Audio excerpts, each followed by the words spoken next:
It happens here, Swampscott. So you're probably thinking, where's the swamp, right? Well, the word Swampscott has nothing to do with swamp or Scott. It actually comes from the Native American word for red rocks. No, you say it. Swampscott itself is actually tiny, just 3 square miles, but it's had some very notable residents. And here are 2 of them, Governor Charlie Baker and his wife Lauren. What is it about this town that you love so much that you've decided this is it? This is where we're going to settle? The first time we ever spent any time here, and literally we sat on that swing set right over there, and we looked at each other and said, we should probably see if there's some place around here we could live.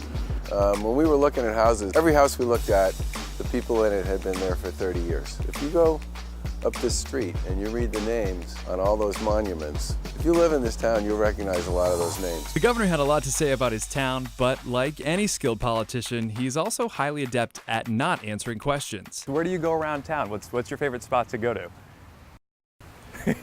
We're not going to answer that question. And what's the best beach? See, we don't play that game, right? I'm not going there. But what if we even maybe turn the cameras off? Will you give us a little sneak? That face tells me no. Another notable Swampscotter is this guy, WBZ News Radio's own Carl Stevens. The thing I like about Swampscott is the very obvious thing, the ocean. I grew up in the Midwest. We don't have many oceans out there. All I gotta do is walk across the street and say hello to an inviting, invigorating, and inspiring body of water that lasts all the way to Europe. So it's pretty cool. You know, this is one of the rare places in America where the sun sets over the Atlantic Ocean. Yeah, you can see work basically from here, so. Nice reminder that we're not at work right now. That's very true. And if you're looking to eat in Swampscott, Carl has suggestions. If your meal is a hot dog, you'll go to Popo. If your meal is breakfast, go to Lincoln's Landing. If your meal is a pizza, A lot of Vietnamese suggestions. restaurant, you got Thai food down there. If your meal is a cheeseburger, go over to Mission on the Bay. All right, we're going to Mission on the Bay, new restaurant here in Swampscott. It's got a roof deck. So when you get up here at night, it's like the whole city just glistens. So it's like the Emerald City behind us. The town is really is in a giant uplift right now. A lot of political things have happened. A lot of the communities around Boston used to be a lot of blue laws, but now my generation is taking over running these towns, and they like having good restaurants and bars close at hand, so they don't have to drive to Boston. And then hopefully we're at the beginning of the new age of starting to bring more of things like this, because this is what communities and this is what towns are looking for now. So here it is, the seat of political power in Swampscott, and Town Hall has an interesting history of its own. Town Hall was originally the home of Elihu Thompson, and he built it in the late 1800s. Elihu Thompson was an inventor. He was president of MIT. He was one of the founding principals of the General Electric Company, and he had tremendous contributions to science and technology. He built his own telescope, which sat right here, just about where we're standing. How big was it? It was massive. So this is it.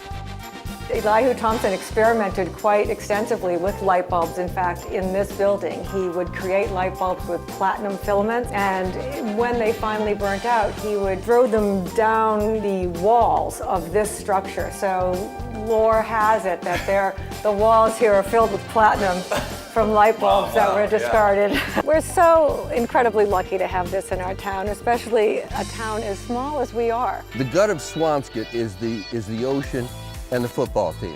I mean, for a little town, the success that they have had historically is amazing. Our mascot is the Big Blue. Whatever that is, yeah. That's the Big Blue. That is the Big Blue, yeah. And this year, Big Blue will be playing on this, a state-of-the-art turf field. So this is a huge project. It is. Paying for something like this is not easy to do. No, it's not. Residents here are so generous, and if they support something, they're going to come out and they're all in. It's amazing. By combining private donations and tax money, the town raised over $2 million to create a playing surface that's truly extraordinary in more ways than one. The Board of Health didn't like the crumb rubber, because they said there's maybe carcinogens in the crumb rubber. I'm not sure I buy that. We decided to use coconut husk. This is the coconut. Oh, right, so it's not the crumb rubber. Yep.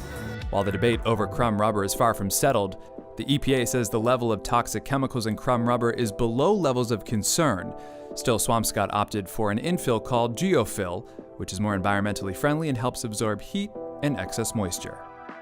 So Big Blue. Yeah, that's right. How intimidating on a scale from 1 to 10 do you think the mascot is? 1, maybe. So this is Swampscott, Where the walls are filled with platinum, the fields are full of coconut, Bagels and humans.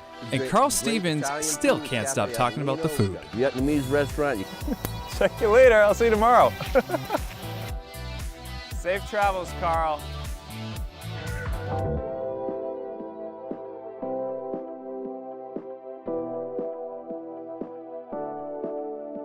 So guys, where are we going next?